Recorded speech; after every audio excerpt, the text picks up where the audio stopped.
What is going on, ladies and gentlemen? In this video, I'm going to be answering the question, should you buy leads or should you generate leads as a insurance agent? Now, basically, as you can see, I have a handy dandy spreadsheet on my computer screen here. And what I'm going to do is not just like speculate on whether you should buy leads or generate leads. I'm really going to break down the numbers for you and show you guys exactly how this looks, right? So this sheet here that you guys can currently see, let me see if I can maybe zoom in here a little bit so it's a little bit more visible. Cool.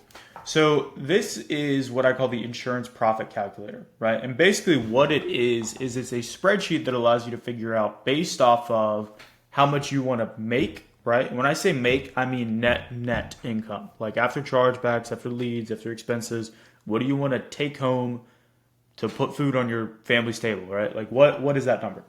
And based off of that, we're going to plug in all of your other, stats, which I'll cover in a second. And it's going to tell us how many leads we need, how much we need to spend on leads, how many policies we need to write a day, how much AP it's going to take, how many dials, so on and so forth, right? So let's take two examples. I'll show you guys one where we're buying leads from a vendor and then one where we're generating our own, and then we can kind of piece it together and see what makes the most sense, right? So let's say for the sake of this example, you want to make $120,000 a year, right? That breaks out to about $10,000 a month. Maybe you want to make more. Maybe you are okay with less, whatever. We're going to run with this number for now. So $120K a year. Now let's say your commission rate is about 100%, which basically means that the commission that you get when you sell a policy is 100%. Now retention rate, this is going to be of, if you write 100 policies, how many stay on the books, right? I like to use the number 75 just because it's a conservative number. I've seen people with retention rates up to 85%. Usually is the highest you'll see with like final expense. Maybe even like 95% if you're doing like IULs or mortgage protection. But that can also fluctuate. It can also be lower. I've seen people have as low as like 50% if they're just doing a lot of things wrong. So we're going to use 75% as an average conservative retention rate. Now, average policy size, if you are selling like direct mail leads, this is usually going to be closer to like, this is usually going to be closer to like the $800 range from what I've seen, around $800, right? So let's just say for sake of example, this first example, let's say we're using direct mail leads, right? Now, let's say our dials per sale is 200, meaning that to get a sale, we make $200. So for every sale we make $200 to get there, right? And then let's say our premium per lead, which this number is basically just your total annual premium that you write divided by leads. And this gives you your PPL. So PPL, this is a stat that's like really important because it's basically like, it's kind of like miles per gallon. So it tells you the efficiency of yourself as an agent, right? So this is a number that we really monitor closely with all of our clients because it tells us like, hey, how much money is this person making or not making, and what do we need to do to get them making more money, right?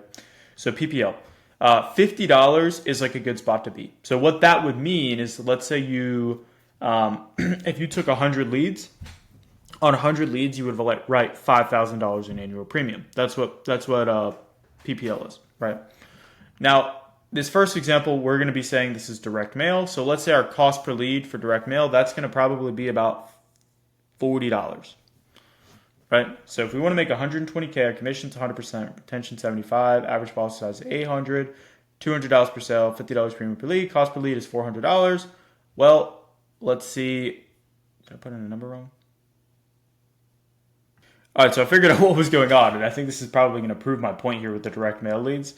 If your cost per lead is $40 and your premium per lead is $50 and you only retain 75% of your business, you would be losing money. So enough said there.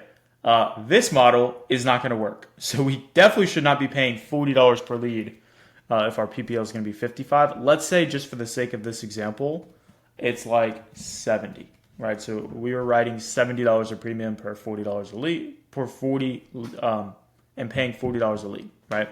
So in this example, in order for us to make $120,000, we're going to need to get 26 leads a day, which means we're going to have to spend $1,000 per day on leads.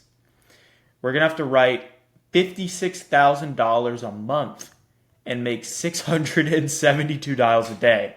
So needless to say, this is not going to make any sense. So if you're paying $40 a lead, even if you're writing a lot of premium per lead, tough spot to be in, right?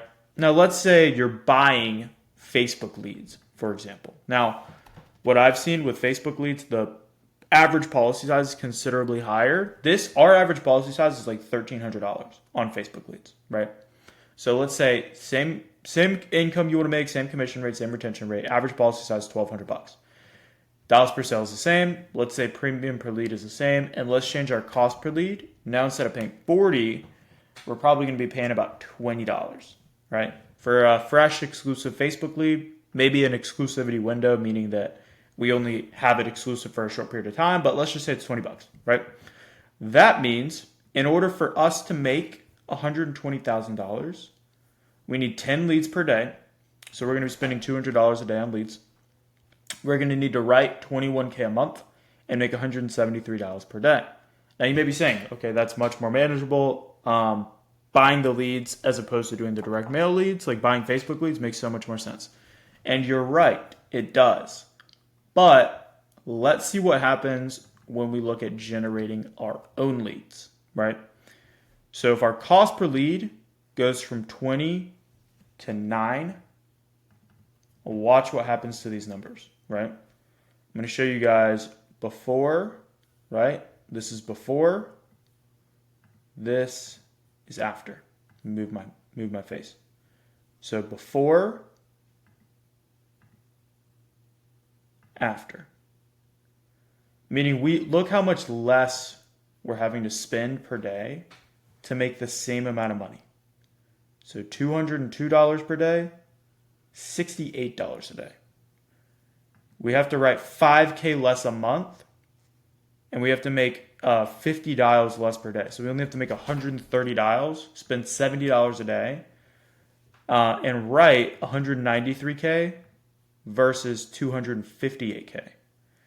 So literally just by cutting our lead costs, all these numbers are staying the same, because like if you're buying leads versus generating them, if you're generating them, the quality is probably going to be a little higher, if we're being honest. All of these numbers just got so much easier, right? So let's say now we can bump this number up to like 200K and see what these numbers actually look like. So now if we want to make 200K, and this is all of this is very manageable. We need to write 26K a month, spend $113 a day, and make 215 dials per day.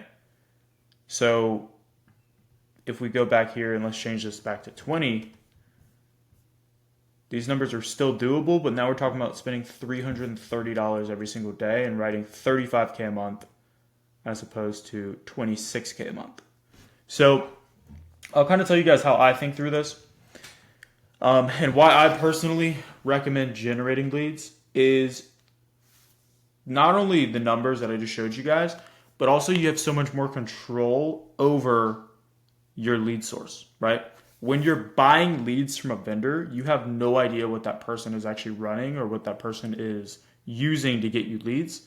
And from what I've seen on Facebook, most of the stuff out there is like state approved burial program, trying to get somebody to, give their name, email, or phone number to get a free benefit. And then you as the agent have to call them and try to like save that situation, right? So what I recommend generating your own leads on Facebook. You know the exact ad that is being shown to your people. Not only are you going to have more transparency, but we just looked at all of the numbers. You're just going to make more money if your cost per lead is lower. You're basically just paying half the cost for the exact same lead. So final verdict, I recommend generating your own leads. Let me know if you disagree or agree with me in the comments down below. And if you guys want help with generating your own leads and how to set this whole thing up, our team will literally run all of your ads for you, do all of this. We set everything up. You can click the link down below to learn more about that. And we also have a free course if you don't want to do it with us. So either way, I'll see you guys soon. Take care.